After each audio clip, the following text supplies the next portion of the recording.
Meus queridos irmãos, forte é a mensagem que nós vamos meditar hoje em nome de Jesus. A nossa meditação hoje se encontra no livro do Gênesis, livro do começo, capítulo de número 3, versículo de número 9, que diz assim a palavra do Senhor.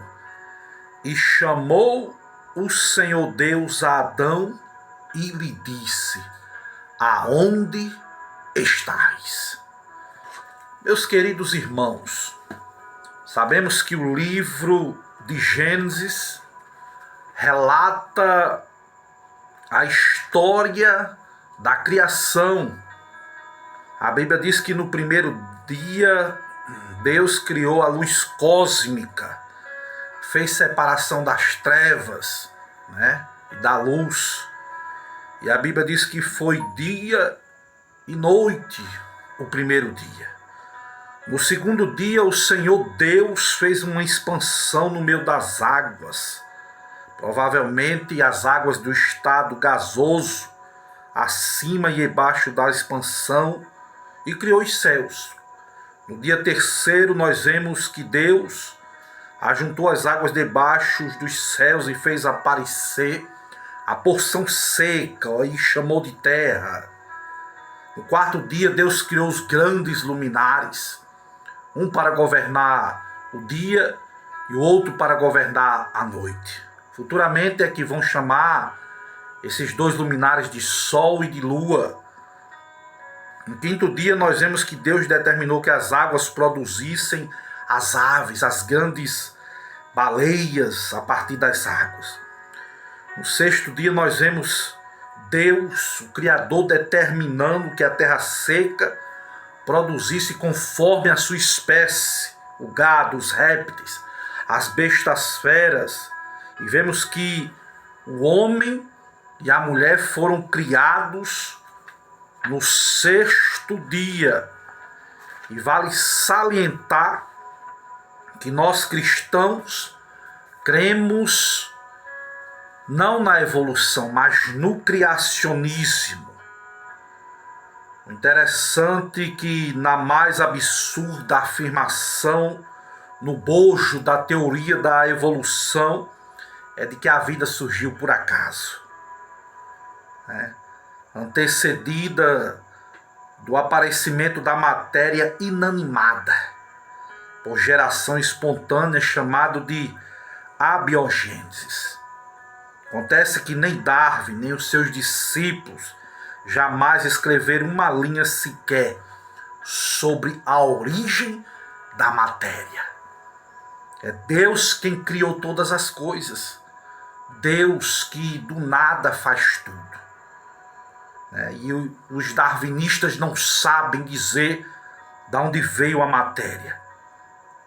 Acreditar que os complexos organismos dos animais, das plantas, do homem, puderam evoluir, surgir, e evoluir por acaso é o mesmo que acreditar que as letras do alfabeto jogadas ao acaso produzissem um dicionário.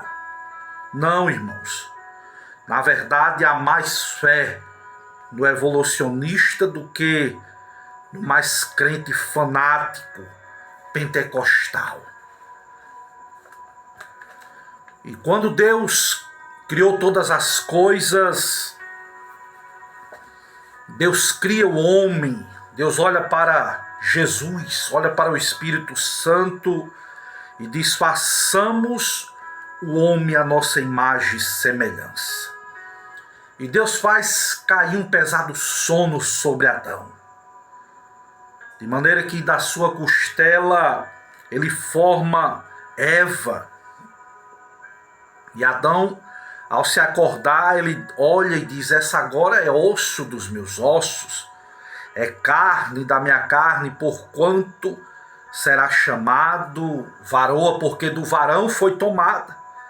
E ele solta uma poesia e diz: olha, o homem deixará o seu pai e a sua mãe e apegar-se à sua mulher, e os dois serão uma só carne, ambos estavam nus, o homem e a sua mulher, e não se envergonhavam de nada. Tinham intimidade, não tinham vergonha. Mas a Bíblia diz no capítulo 3 O interessante é que Adão, ele foi colocado, irmãos, para cuidar do jardim. E no jardim existiam 4 rios, 4 braços de rios, que se dividia no rio Pison. A palavra Pison significa transbordar, significa crescimento. O segundo rio do Éden era o rio Gion, que significa irrompente, força vital. O terceiro rio do Éden era o rio Tigre. A palavra Tigre significa rápido, ligeiro, agilidade, poder. O quarto rio que existia naquele lugar era o rio Eufrates, que significa frutífero, fértil. Era um rio de prosperidade. Mas um certo dia, a Bíblia diz que a serpente, a mais sagaz, a mais astuta de todas as limárias, vendo a mulher sozinha, tentou a mulher. E disse: é verdade que Deus disse que não pode comer de todas as árvores? E a mulher diz: não, Deus disse que só não pode comer da árvore do conhecimento do bem e do mal. E vendo a mulher que aquela árvore era boa para se comer, agradável aos olhos, desejável para dar entendimento, tomou do fruto, comeu e deu ao seu marido. Mas a Bíblia diz que os olhos dos dois foram abertos. E quando ouviram a voz do Senhor, se esconderam da presença de Deus. E Deus, na viração do dia, pergunta a Adão: Adão, aonde estás? Será que Deus, irmãos, ele não sabia onde Deus estava? É claro que Deus, na sua onisciência, sabia onde o ser humano estava. Sabia onde Adão estava, sabia onde a sua esposa estava escondido. Deus sabe aonde o ser humano tenta se esconder. Muitas vezes o ser humano tenta se esconder na sua roupagem, na sua academia, na sua formação teológica, tenta se esconder atrás do diploma, muitas vezes tentam se esconder através de muitas e muitas coisas, dos status, né? Muitas vezes as pessoas se escondem através dos filtros do Instagram, mas Deus vê. Deus conhece o coração do homem, e de Deus ninguém se esconde, porque a Bíblia diz que se nós fôssemos para o céu, lá o Senhor está. Se fizéssemos a nossa morada no mais profundo abismo, o Senhor lá está também. O Senhor conhece o meu deitar, o meu levantar. Ele conhece todas as coisas. Mas o interessante, irmãos, que quando Adão peca, ele se esconde. Antes de Adão pecar, Adão não se escondia, não. Adão, antes de pecar, tinha prazer de estar na presença de Deus. Onde estás, Adão? Onde está você que está ouvindo essa palavra aí agora? Quando Adão ouve a voz de Deus, Adão se esconde porque agora está no pecado. Adão agora, depois que come do fruto proibido, ele se esconde porque sabia que Deus ia cobrar dele. Antes Adão cuidava do jardim do Éden e agora se esconde no jardim do Éden. Aquilo que ele cuidava, aquilo que Deus colocou ele para cuidar, para zelar, para regar, agora ele se esconde por trás daquilo ali. Segundo lugar, eu vejo que entra o medo na vida de Adão. Adão era um homem que não tinha medo de Deus. Pelo contrário, Adão desfrutava do prazer de estar na presença de Deus. E é a primeira vez que a palavra medo é citada na Bíblia. Quando Adão ouve a voz de Deus, eu ouvi a tua voz e temi, teve medo, porque pecou, porque desobedeceu. Quantas pessoas não têm medo de ouvir a voz de Deus? Porque estão em pecado. Quem não está em pecado não tem medo de ouvir a voz de Deus, não tem medo de falar com o Criador, não. Tem prazer de falar com Ele. Rabagashuri Amahai. Em terceiro lugar, eu vejo que depois que Adão pecou, entrou a vergonha na vida de Adão. Adão não se envergonhava de estar no jardim do Éden conversando com Deus.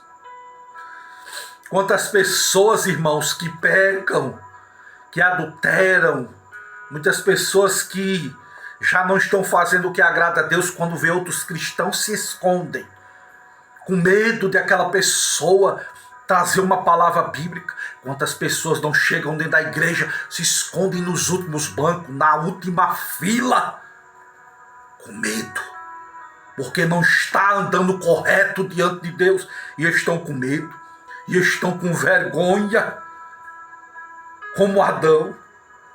E Deus pergunta: aonde estás? Olha agora onde você está, Adão. Adão agora, irmãos, tenta se cobrir de folhas de figueira, porque viu que estava nu. Quantas pessoas não estão tentando se cobrir através de uma religião? Quantas pessoas não estão se escondendo através das boas obras? E sem o derramamento de sangue, não há uma remissão de pecados. Não adianta você tentar se cobrir com folhas de figueira.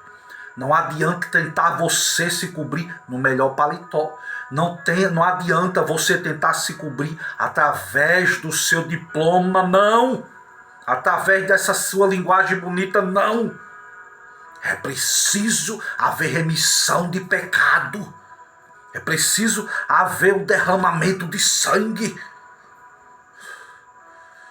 Eu vejo, irmãos, isso aqui Deus me deu hoje às 5 horas da manhã. Em quinto lugar, eu vejo que quando Adão ouve a voz do Senhor, ele usa uma nova linguagem. Qual era a linguagem de Adão antes de pecar?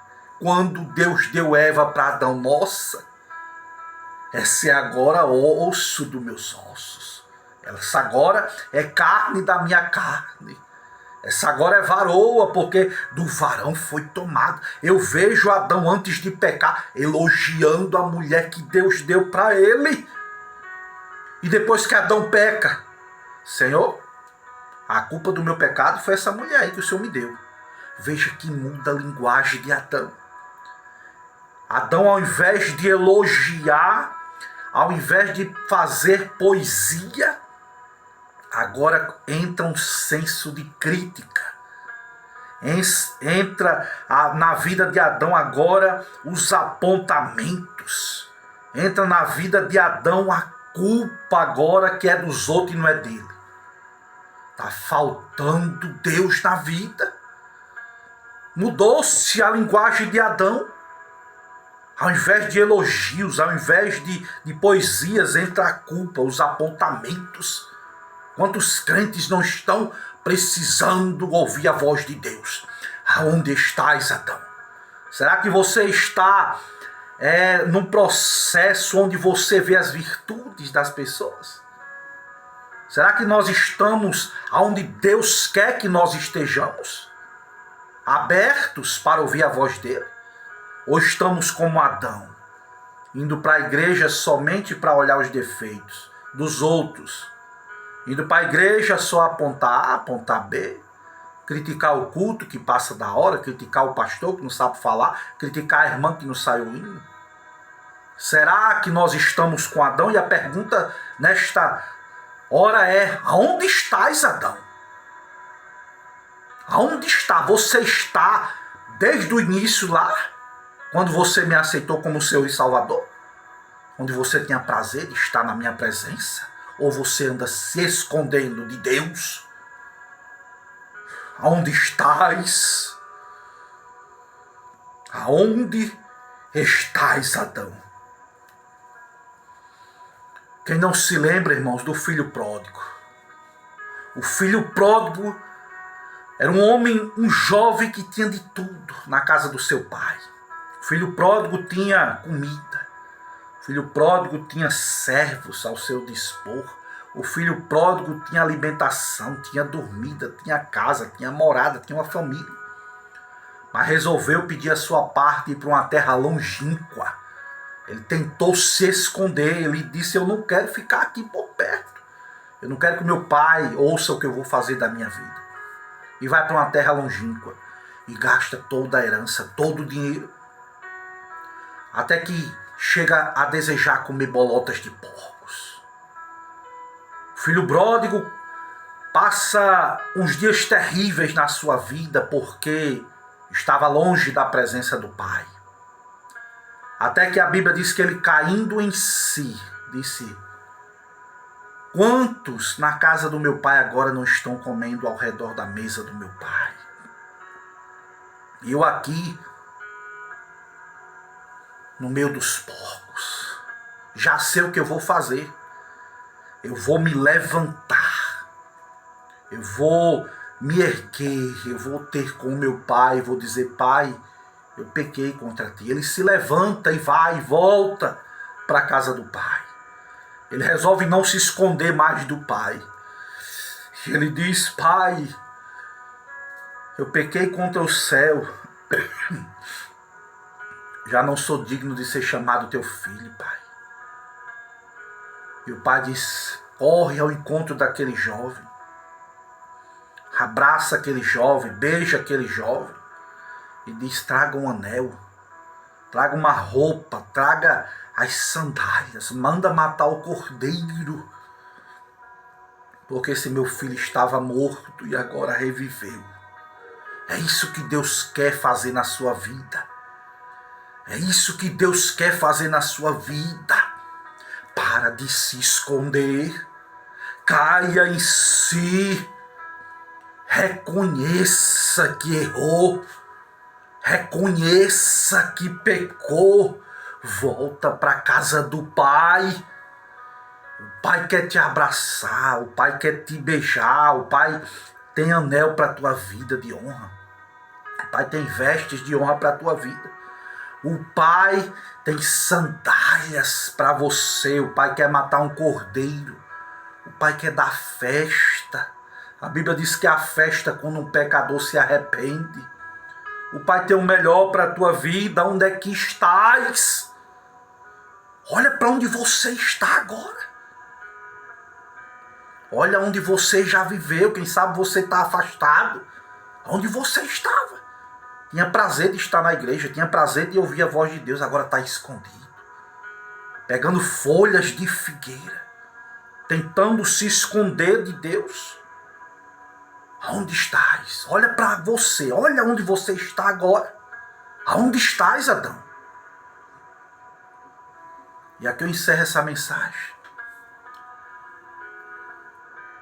Quando Deus diz a Adão onde você está, é porque Deus estava querendo mostrar para Adão: olha para só, Adão, onde você estava e onde você está agora. Olha só onde você está agora, Adão. Mas olha só onde você pode estar se você voltar. Aonde Adão estava. Aonde Adão estava naquele momento. Aonde Adão já esteve. E aonde Adão pode estar. Aonde você pode estar se você se voltar para Deus. Se volte para Deus. Porque Deus tem maravilhas para fazer na sua vida. Volta, cai em si, que nem o filho pródigo. Volta para a casa do pai. Porque o pai tem o melhor, está de braço aberto. O pai é misericordioso, é longânimo e está te esperando de braço aberto. O diabo coloca na tua mente que não tem mais jeito, mas tem. Tem jeito, tem solução para a sua vida. Não pergunta como vai ser, que as pessoas não vão mais te aceitar. Deus vai te aceitar. Deus está de braços abertos, te esperando. E tem o melhor ainda para a tua vida. O melhor de Deus ainda está para acontecer na sua vida. Só entrega os teus caminhos a Ele. Volta-se para Ele. Se arrepende de onde você está. Porque o Senhor tem um cordeiro. Tirar essas vestes de figueira que você tem se escondido. E colocar as vestes que Ele colocou em Adão e Eva. A Bíblia diz que Ele matou o cordeiro e vestiu Adão e Eva. Deus tem vestes novas para a tua vida. O cordeiro é Jesus. É o cordeiro de Deus que tira o pecado do mundo. O Senhor Jesus morreu naquela cruz do Calvário para te vestir de vestes novas. Para de se esconder. Essas vestes de figueira não adianta. Se volta para Deus, porque Ele tem vestes novas para a tua vida. Que Deus te abençoe em nome de Jesus.